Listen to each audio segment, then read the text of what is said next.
අපි 2015 වලස්මල කොළඹ බස් එක දුවන්න ගන්නකොට ලංකාවේ ෆුල් ස්ටියර් බස් තිබ්බා.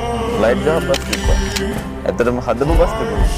නමුත් අපිත් බස් එකක් හදුවා. ඒ හැදුවේ ආසාවට අයියා මමයි. ඒ හදන වෙලාවේ අපි කියන්නේ සාමාන්‍ය හැමදෙනාම හදපු බස් වලට වෙනස් දෙයක් කරන්න දානවා තිබ්බා. ඒක නිසා අපි අපිට අවස්ථාවලයකට අපිට ඕන විදිහට බස් එක හැදුවා. ඒකට අපි ගම්බදිනි කියලා දැම්මා.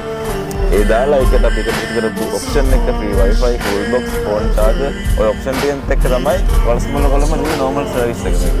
එතනින් තමයි මිනිස්සු අතරට යන්නේ ගම්බදිනි. එක රයින් ප්‍රසිද්ධ වෙන්නේ මේක.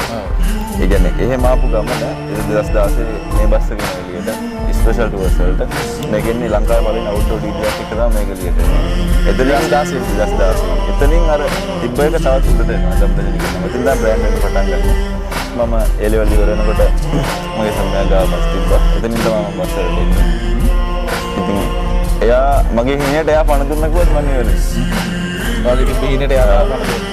ඒ කියන්නේ මොනවද වුණා මම කියන අයියෙන් එහෙම වෙන්න ඕන මෙහෙම වෙන්න ඕන. හරි.